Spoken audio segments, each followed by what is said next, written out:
नमस्कार दोस्तों, मैं हूँ रुद्र प्रताप पांडे और पांडे क्लासेस बोर्ड में आप लोग का बहुत बहुत स्वागत है। तो इस समय हम लोगों का जो है चल रहा है एनसीईआरटी एक्सप्रेस। हम लोग एनसीईआरटी एक्सप्रेस में बैठ के मस्त एकदम सफ़र का आनंद ले रहे हैं।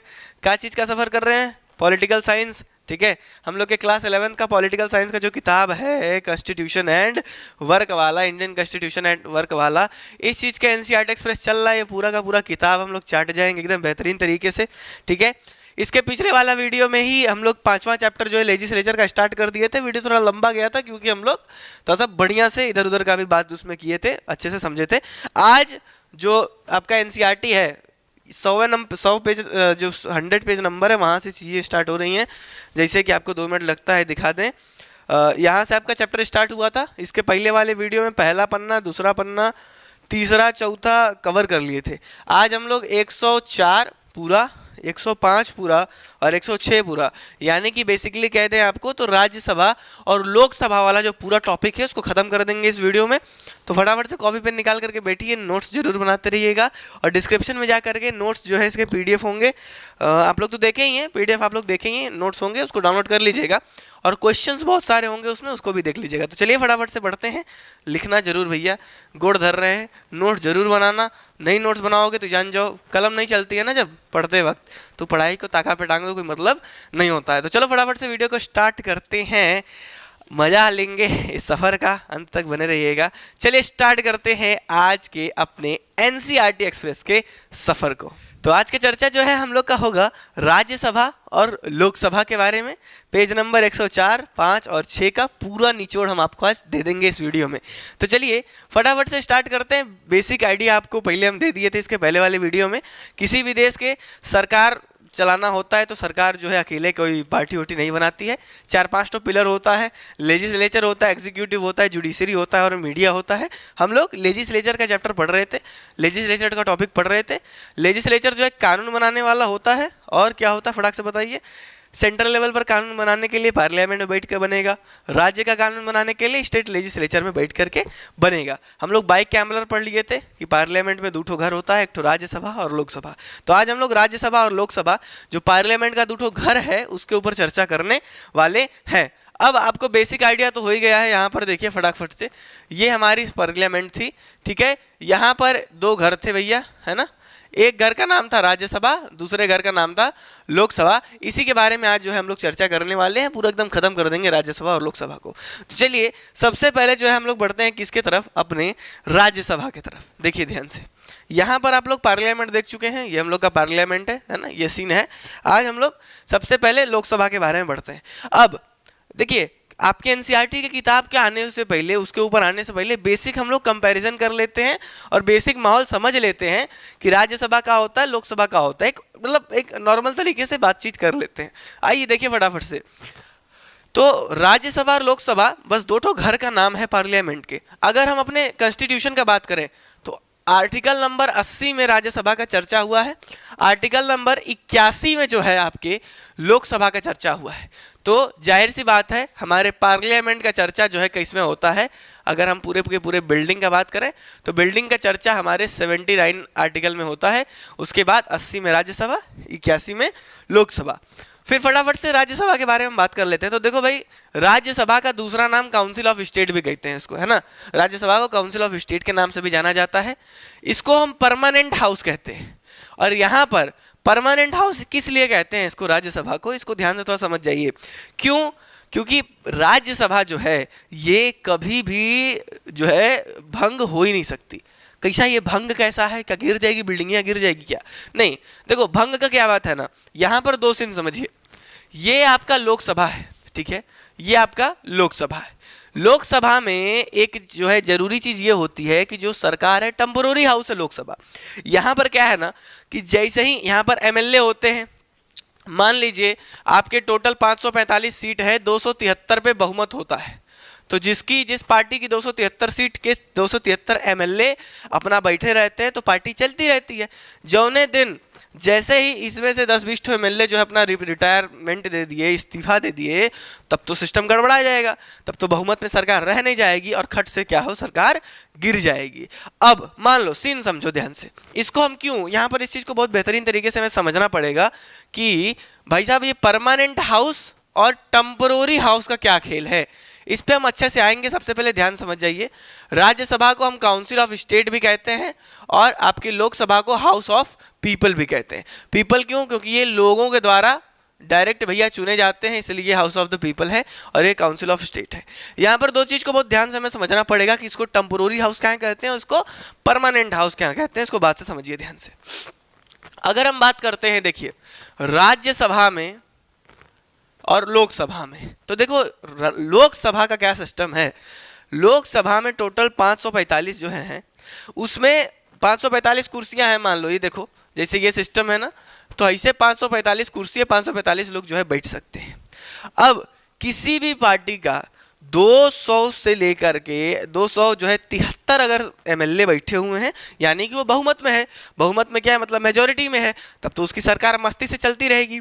लेकिन जौने दिन 273 मान लो बीजेपी के 273 मतलब बहुमत में है बीजेपी, अब क्या होगा कि अगर उनके पार्टी में से 20-30 तो एमएलए जो है अपना इस्तीफा दे दें, यानी कि 273 से गिर जाए, वो लोग नीचे आ जाए, मतलब बहुमत में सरकार न रह जाए, तब क्या होगा, तब आपके पार्लियामेंट में तो बहुमत रही नहीं है ना, लोकसभा में बहुमत रही नहीं, तो सरकार जो है गिर जाएगी। और इसका कोई भी भरोसा नहीं रहता है कि ये 100% टिकी रह जाएगी। क्यों? क्योंकि भाई इस्तीफा देना है, इस्तीफा देने से तुरंत सरकार गिर जाएगी, तो कोई ठीक तो है नहीं कब कोई इस्तीफा दे दे। तो इसीलिए यहाँ पर हम कहते हैं इसको टेम्पोररी हाउस। तो टेम्पोररी सीन तो आप समझ लिए कि बहुमत खत्म तो सरकार खत्म। अब अगली चीज, इसको हम लोग परमानेंट क्यों कहते हैं, इसको ध्यान से समझिए। जो हमारा राज्यसभा है, राज्यसभा को हम 3 स्ट्रक्चर में यहाँ पर डिवाइड किए हुए हैं। कितने में? 3 ठो में डिवाइड किए हुए हैं। इसका 6 साल का टेन्योर रहता है, बात को बहुत बारीकी से समझिए। 6 साल का टोटल जो है टेन्योर रहता है। यहाँ पर एक बार में कभी भी पूरा चुनाव नहीं किया जाता है। ऐसा नहीं है कि राज्यसभा का एक ही बार में पूरा चुनाव हो जाएगा। मतलब कुल मिलाकर के बात यह है कि लोकसभा एक धक्का खाली हो जाती है जब चुनाव आता है, लेकिन राज्यसभा कभी भी खाली हो ही नहीं सकती। क्यों नहीं खाली हो सकती? क्यों? क्योंकि यहां पर हर 2 साल पे चुनाव होता है। समझ रहे बात को? हर 2 साल में चुनाव होता है और 1/3 जो है मेंबर्स का चुनाव होता है हर साल। ये जान जाइए, हर साल आपके 1/3 मेंबर का चुनाव होगा। इस तरीके से यहाँ पर चुनाव होता रहता है। तो कभी भी आपके जो है, मान लो पहला चरण यहाँ पर हुआ वोटिंग, ठीक है, ये लोग गायब हुए, तब पर भी 2 लोग बने हुए थे, यहाँ पर भी लोग हैं, यहाँ पर भी लोग हैं, यहाँ पर भी लोग हैं, तो ये लोग जो है निकाल दिए गए, नए लोग यहाँ पर आ गए। फिर 2 साल बाद इनकी बारी आएगी, इनको निकाला जाएगा, फिर यहाँ नए लोग भरा जाएगा। फिर तीसरे साल जो है इनकी बारी आ जाएगी, इनको निकाला जाएगा, यहाँ पर नए लोग। मतलब कि यहाँ पर कभी भी राज्यसभा खाली हो ही नहीं सकती, ये वाला मैटर है। तो इसीलिए इसको परमानेंट और टेम्पोररी कहते हैं।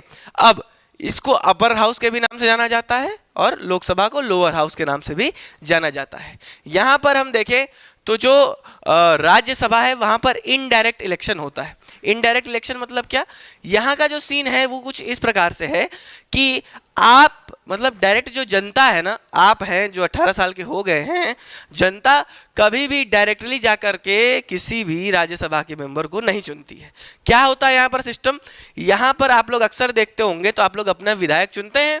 मान लीजिए आपके जो है विधानसभा से कोनो विधायक खड़ा हुए आए, ठीक है, अभी देखो यूपी में चुनाव आने वाला है, तो आपने क्या किया? विधायक को चुना, अपने एरिया का विधायक खड़ा होंगे उनको आपने चूज कर लिया।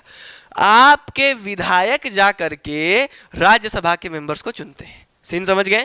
यानी कि आप क्या कर रहे हैं, डायरेक्ट यहां पर आप लोग इनको वोट नहीं दे रहे हैं, आप दे रहे हैं विधायक को, आप जिता रहे हैं अपना विधायक कि लो भैया फलाने हमारे विधायक हैं, और आपके फलाने विधायक जाकर के किनको जिता रहे हैं? राज्यसभा वाले मेंबर्स को। तो ये सीन यहाँ पर होता है। और लोकसभा का अगर हम बात कर लें तो यहाँ पर डायरेक्ट इलेक्शन होता है, यानी कि डायरेक्ट आप अपने विधायक को चुन सकते हैं, डायरेक्ट अपने जो है रिप्रेजेंटेटिव है उनको आप वोट करते हैं, जा करके ईवीएम मशीन पे जाएंगे, बना रहेगा लिस्ट कि भाई फलाने बीजेपी से हैं, कांग्रेस से हैं, बसपा से हैं, सपा से हैं, टू करके अपना टीप के चले आएंगे। फिर वो लोग जा करके राज्यसभा के मेंबर्स को चुनते हैं। ये सीन होता है यहाँ पर, ठीक है। आगे बढ़े, लोकसभा के जो लोग हैं, लोकसभा में जो रहने वाले लोग हैं, जो मेंबर्स हैं, उनका जो कार्यकाल होता है वो 5 साल का होता है। हर 5 साल में चुनाव होता है, ये आपको पता है। चुनाव के टाइम ये पूरा खाली हो जाएगा, फिर नया सेशन स्टार्ट होता है। अब यहां पर अगर हम बात कर ले तो मेंबर्स का टेन्योर होता है वो 6 साल का होता है। और राज्यसभा का, देखो भाई ध्यान से समझना, राज्यसभा का टेन्योर अगर आपसे पूछे तो ये अनंत टाइप है, ये डिसॉल्व हो ही नहीं सकता, ये परमानेंट बॉडी है ना। ऐसा नहीं, राज्यसभा कभी खाली हो ही नहीं सकता, राज्यसभा हमेशा भरा रहेगा। क्यों? क्योंकि हर 2-2 साल पे जो है चुनाव होते रहते हैं, 1/3 हिस्सा में जो है इसका चुनाव हमेशा देखने को मिलता है। लेकिन हम बात कर लें आपके यहाँ पर, आपके लोकसभा में, तो 5 साल इनका कार्यकाल रहेगा और 5 साल बाद जो है वो खाली हो जाएगा। तो ये सीन होता है यहाँ पर, ठीक है। तो मेंबर्स का टेन्योर पूछे तो 6 साल, राज्यसभा का टेन्योर पूछे तो अनंत टाइप है ना, ये परमानेंट चलता है। यहाँ पर लोकसभा का हम बात कर लिए तो लोकसभा में 5 साल है। लोकसभा भंग हो सकती है, डिसॉल्व मतलब भंग, भंग मतलब कि अगर बहुमत से कुछ एमएलए छोड़ करके चले गए तो लोकसभा गिर जाएगी। लेकिन अगर हम यहाँ बात कर ले इसका, तो यहाँ पर कोई वैसा सिस्टम नहीं होता है। इसको हाउस ऑफ एल्डर भी कहा जाता है, यानी कि बूढ़ों का जो है सदन भी यहाँ पर हम इसे कहते हैं। इनके यहाँ पर एलिजिबिलिटी क्या है, आप 30 साल के होने चाहिए, तब जा करके आप राज्यसभा में जा सकते हैं, इलेक्ट हो सकते हैं। और यहाँ पर आप 25 साल के होने चाहिए, तब जा करके आप क्या कहते हैं लोकसभा में आ सकते हैं। ये हो गई एज लिमिट। इसका चुनाव हर 5 साल पे होता है और इसका चुनाव जो है हर 2 साल पे होता है। 1/3 चुनाव हर 2 साल पे होता है, बात को समझिएगा।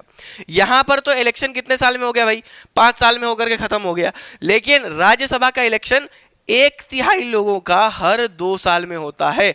इसको भी मैं आपको अच्छे तरीके से समझाएंगे। मान लो ये एक सिस्टम है, ठीक है, इसको हमने 3 खंड में बांट दिया। पहले वालों का चुनाव हो गया, तब पर भी 2 लोग थे यहाँ पर। फिर दूसरे वालों का चुनाव हो गया, तब पर भी 2 लोग थे। फिर तीसरे वालों का चुनाव हो गया, तब पर भी 2 लोग थे। अब ये मिटा करके इसको और आपको बेहतरीन तरीके से समझाएंगे। तो ये सीन यहाँ पर आपको देखने को मिलता है। क्या बेसिक डिफरेंस है राज्यसभा में और लोकसभा में। अब यहाँ पर एक चीज और देखिए, अगर हम सीट का बात करते हैं तो यहाँ पर आपके 250 सीट देखने को मिलते हैं, 245 है। यहाँ अगर लोकसभा में हम बात करें, ठीक है, लोकसभा में बात करें तो यहाँ का कुछ ये सीन था कि 530 तो जो हो गए भैया ऑल ओवर हो गए, ठीक है। उसके बाद 20 ठोका जो है वो होता था, यूनियन टेरिटरी वाले हो जा करते थे। और बचे 2, तो 2 लोगों को नॉमिनेट किया जाता था आपके प्रेसिडेंट के द्वारा। तो अगर हम यहाँ का सीट का बात करते थे आज के समय से पहले, तो टोटल होता था 552। इस बात को बहुत ध्यान से समझिएगा गुरु, बहुत इंपॉर्टेंट है, ठीक है। तो यानी पहले 530 अन्य राज्यों से, 20 हो गए यूनियन टेरिटरी से, और आगे बढ़ा जाए तो 2 हो गए आपके नॉमिनेटेड बाई किसके, प्रेसिडेंट के द्वारा 2 एंग्लो इंडियन को नॉमिनेट किया जाता था। लेकिन 1952 से लेकर के 2020 तक तो ये सिस्टम चल रहा था कि क्या था कि 2 सीट हमेशा रिजर्व करी जाती थी एंग्लो इंडियंस के लिए। लेकिन इस चीज को, जो 2 सीट का रिजर्वेशन होता था, इस चीज को अभी 104 कॉन्स्टिट्यूशन अमेंडमेंट में यही जनवरी में जो है आपका, ठीक है, इसको हटा दिया गया है। अब 2 चीज यहां पर कंफ्यूजन होगा। अभी आपके दिमाग में रहेगा कि हम क्या अभी से मान सकते हैं कि हमसे कोई पूछे कि कितने सीट हैं लोकसभा में, तो हम 552 बताएं कि 550 बताएं। अभी के लिए ये जो निकला है ना, ये अगले सेशन से अप्लाई होगा, यानी कि 2024 में जब दोबारा चुनाव होगा उसके बाद से ये अप्लाई होगा। तो सारी चीज़ें अपडेट कब होंगी, 2024 के चुनाव के बाद। अभी तक के लिए आपके लिए 552 रहने वाला है। लेकिन अगर आपसे कोई पूछे कि 104 अमेंडमेंट के बाद इसका स्ट्रेंथ क्या है, तो अमेंडमेंट के बाद क्या बताएंगे, 552 ही बताएंगे। लेकिन नॉर्मल तरीके से पूछे तो 550 बताएंगे। ये छोटा सा सीन यहाँ पर आप ध्यान में देंगे। अब ये तो एबोलिश कर दिया गया। अब हम थोड़ा सा यहाँ पर सीन समझ लेते हैं, राज्यसभा के बारे में चौचक डिस्कशन करते हैं। इसको थोड़ा सा ध्यान से समझिएगा। आगे बढ़ने से पहले हम यहाँ पर एक चीज़ आपको समझाना चाहते हैं। ये इसको पहले नोट कर लीजिए, मिटाने से पहले इसको नोट कर लीजिए। हम साइड होते हैं, ठीक है ना, फटाक से थोड़ा सा नोट कर लीजिए। इसको उसको मिटा करके थोड़ा सा आगे बढ़ेंगे। आपको 2 चीज़ समझाना हो गया ना। चलिए अब देखिए, हम यहाँ पर जो आपको बात कर रहे हैं बार बार, इसको मिटा देते हैं। यहाँ पर जो हम आपको एक चीज़ समझाने का बार बार प्रयत्न कर रहे हैं कि इस चीज़ को थोड़ा सा ध्यान समझिए। देखिए, ये है भाई पार्लियामेंट, ये है हमारा लोकसभा, और ये है हमारा राज्यसभा। बात को बहुत ध्यान समझिए गुरु, लोकसभा में एक ही बार चुनाव होगा 5 साल पे, और पूरा संसद खाली, पूरा जो है हाउस खाली हो जाएगा, फिर नए लोग यहाँ पर आएंगे। कब आएंगे? चुनाव के बाद। चुनाव कब होगा? 5 साल पे होगा। लेकिन राज्यसभा में 1/3 हिस्सों का चुनाव होता है, यानी कि 3 हिस्सों में बांट दिया गया। सबसे पहले सारा जो चुनाव होगा वो हर 2 साल पे होता है। कितने साल पे होता है? 2 साल पे। 2 साल पे पहले का हो गया, 2 साल पे दूसरे का हो गया, 2 साल पे तीसरे का हो गया। अब बात को ध्यान से समझिए, इसीलिए अगर हम यहाँ का मेंबर्स का टेन्योर बात करें तो 2 2 4 2 6 साल का जो है मेंबर्स का टेन्योर हो जाता है, यानी कि लोगों का कार्यकाल इतना हो जाता है। अब बात से ध्यान समझिए, जब पहले लोगों का चुनाव हो गया तो ये लोग आ गए, फिर दूसरे वाले जाएंगे, इधर इनका चुनाव हो जाएगा, फिर तीसरे वाले का चुनाव हो जाएगा। तो 1/3 हिस्सों में जो इसका चुनाव होता है। अब हम थोड़ा सा आपकी किताब पे आ जाते हैं कि आपकी किताब एनसीईआरटी क्या कहती है। राज्यसभा भारत के राज्यों को रिप्रेजेंट करता है, सबसे प्रथम बात। दूसरी चीज कि यहाँ पर मेंबर जो है अप्रत्यक्ष रूप से इलेक्ट होते हैं, मतलब इनडायरेक्ट तरीके से। डायरेक्टली आप जाकर के उनको वोट नहीं देंगे, आप विधायक को वोट देंगे, अपने विधायक जाकर के उनको वोट देगा, तो इनडायरेक्टली इलेक्शन होता है। अच्छा, वही स्टेट लेजिस्लेटिव असेंबली, वही एमएलए यानी कि विधायक जो है वोट करेगा। आगे बढ़े तो अब यहाँ पर हमारे सामने 2 जो है रास्ते आ जाते हैं रिप्रेजेंटेशन की। रिप्रेजेंटेशन मतलब कि कैसे हम राज्यसभा में रिप्रेजेंटेटिव को चुनेंगे। यहाँ पर 2 रास्ते हमारे सामने निकल करके आ जाते हैं। एक कि हम पूरे भारत में हर कोने कोने में से बराबर रिप्रेजेंटेटिव जो है देंगे, बिना उसका साइज देखे, बिना पॉपुलेशन देखे। मतलब कि ध्यान से समझिए, अगर हम बात करते हैं अपने भारत का, तो भारत में कुछ राज्य बड़े बड़े हैं, कुछ राज्य एकदम छोटे छोटे हैं। तो एक रास्ता हमारे पास ये है कि अगर यहाँ से, ये पूरे भारत में से हमको यहाँ पर जो है अपने पार्लियामेंट में जाकर के जो है राज्यसभा के लिए मेंबर्स चुनने हैं, तो हमारे पास 2 रास्ते हैं। हम पूरे भारत के राज्यों को बराबर में बांट देंगे, यानी कि हम पूरे सीट को 245 सीटों को पूरे भारत में बराबर में बांट देंगे। यानी कि यहाँ पर ये कंडीशन आ जाएगा कि उत्तर प्रदेश में जो सीट की संख्या होगी वही आपके सिक्किम की भी होगी, वही आपके मणिपुर की भी होगी, वही आपके मेघालय के भी होगी। यानी कि जो सीन आप उत्तर प्रदेश में जो मेंबर आएंगे उतने मेंबर सिक्किम से भी आएंगे, यानी सब बराबर। तो बड़ा हो एरिया चाहे छोटा एरिया हो, रिप्रेजेंटेटिव का जो संख्या होगा वो एमएलए का जो एमपी का जो संख्या होगा वो कितना होगा, सेम होगा। एक तरीका तो ये है। और इसी तरीके को हम क्या कहते हैं, सिमेट्रिकल रिप्रेजेंटेशन। यानी कि पूरे भारत में सीट का बंटवारा कर दो, जितने राज्य में सबको बराबर बराबर सीट मिल जाएगा। यानी कि उत्तर प्रदेश से भी खाली 2 लोग आएंगे तो सिक्किम से भी खाली 2 लोग आएंगे, ठीक है ना। लेकिन हमारे भारत में जो है ऐसा सिस्टम नहीं चलता है। हमारे भारत में क्या चलता है भाई कि जितनी एरियाज हैं, एरियाज के हिसाब से अलग अलग जगह से जो है अलग अलग रिप्रेजेंटेटिव देखने को मिलेंगे। जैसे कि हम नॉर्मली उत्तर प्रदेश का बात कर लें तो उत्तर प्रदेश से 31 देखने को मिलेंगे, सिक्किम से छोटा जगह है तो खाली 1 देखने को मिलेंगे। ये सीन रहता है। अब रिप्रेजेंटेशन का 2 तरीका देखें ना, कि एक तो पूरा बांट दो और इसी को सिमेट्रिकल रिप्रेजेंटेशन कहते हैं। सिमेट्रिकल मतलब पूरे देश को बांट दो बराबर बराबर से। अगले दूसरी चीज हम बात करें कि पार्ट्स ऑफ कंट्री, दूसरा तरीका क्या है रिप्रेजेंटेशन का, कि अलग अलग एरियाज को उसके पॉपुलेशन के अकॉर्डिंग जो है रिप्रेजेंटेटिव दो। यानी कि जहां जितना ज्यादा पॉपुलेशन वहां उतने ज्यादा रिप्रेजेंटेटिव, जहां जितना कम पॉपुलेशन वहां उतने कम रिप्रेजेंटेटिव। यहां पर 2 बात आती है। पॉपुलेशन के माने उत्तर प्रदेश बड़ा राज्य है तो उत्तर प्रदेश में सबसे ज्यादा सीटें रहती हैं, 31 सीट। सिक्किम का माने कम पॉपुलेशन है तो इसलिए वहां पर 1 सीट रहती है। इस हिसाब से पॉपुलेशन के हिसाब से जो है बांटा जाता है भारत में भी।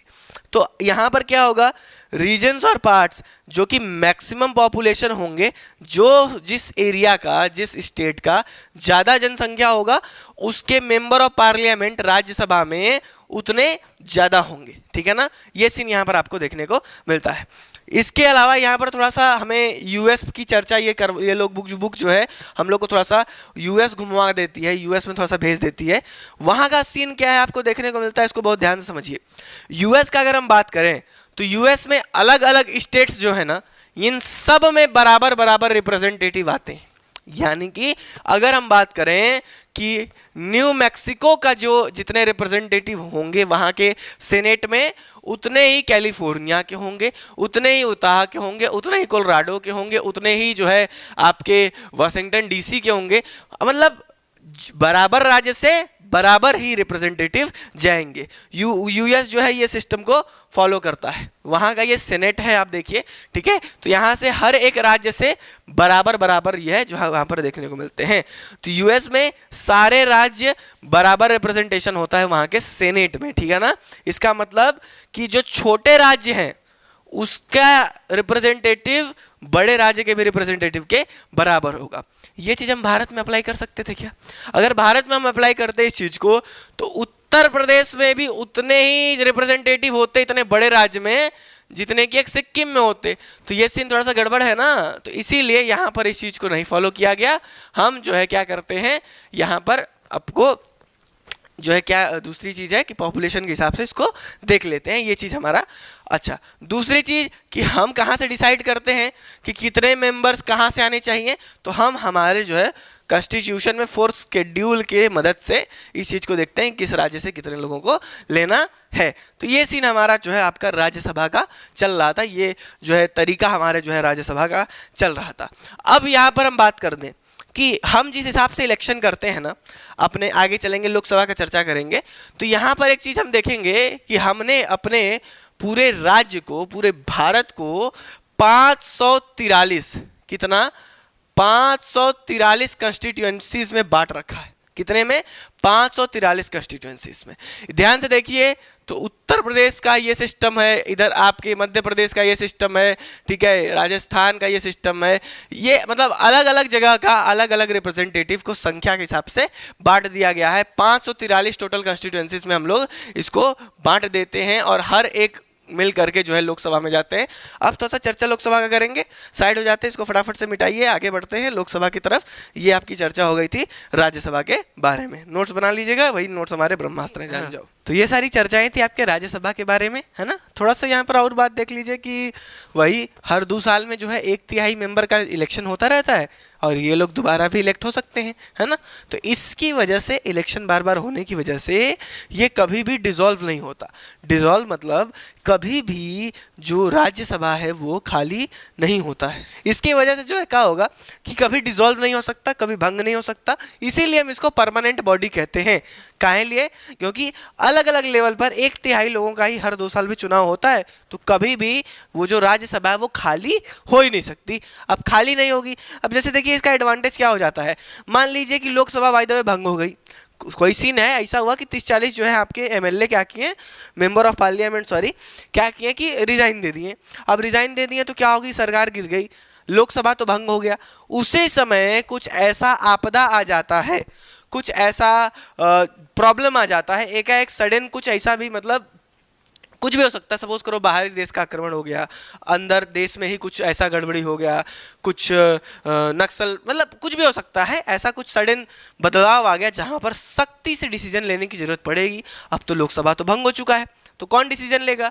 अब ऐसे अगर राज्यसभा भी भंग हो जाता तब तो भाई खत्म हो जाता ना, फिर तब तो कुछ भी हो सकता था।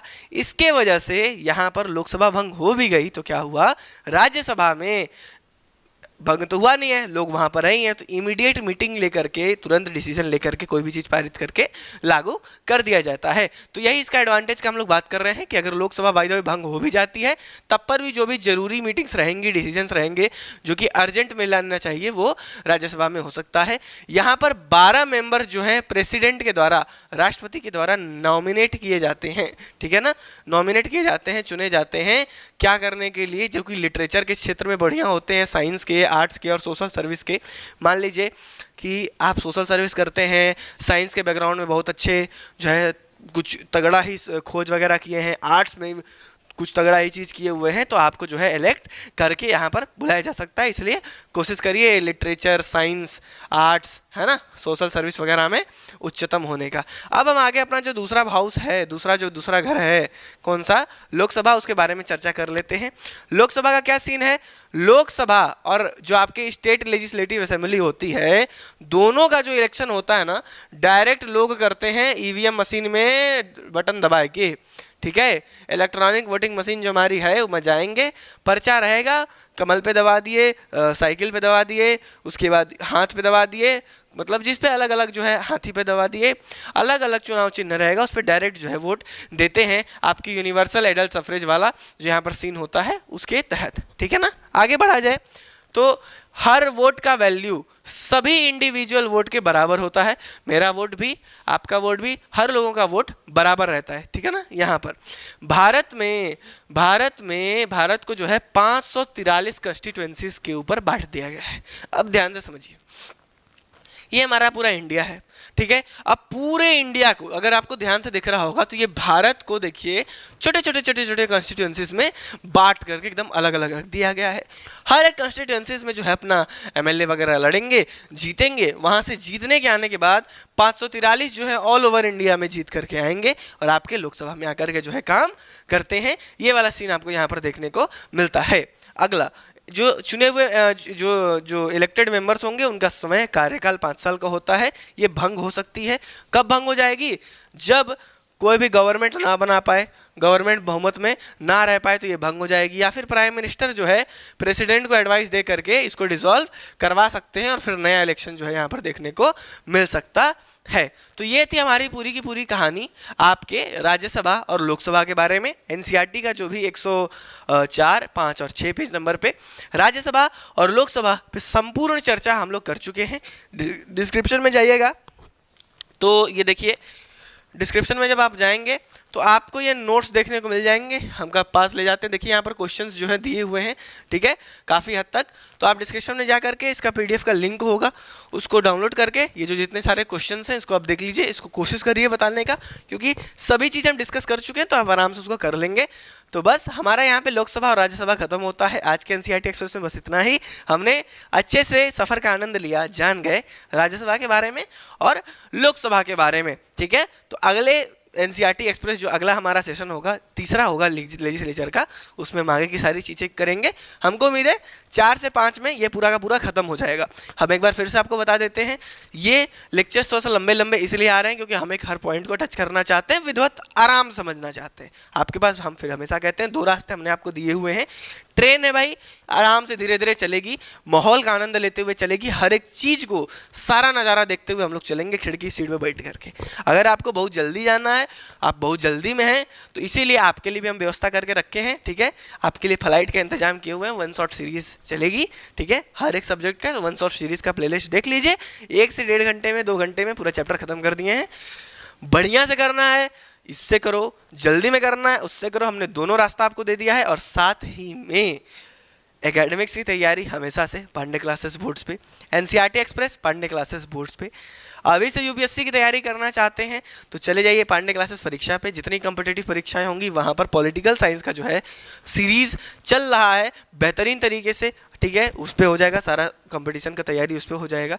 हम आपके लिए यूपीएससी वालों जो तैयारी करना था वहाँ पर हम 2 चीज़ बोले थे, ज्ञान नॉलेज डेवलप करना था, तो ज्ञान के लिए कहानी चालू हो गई है, ठीक है। नॉलेज के लिए कहानी चालू हो गई है। लैंग्वेज जो हमें डेवलप करना था, तो लैंग्वेज के लिए आपके लिए बहुत बढ़िया चीज़ लेकर के आ रहे हैं।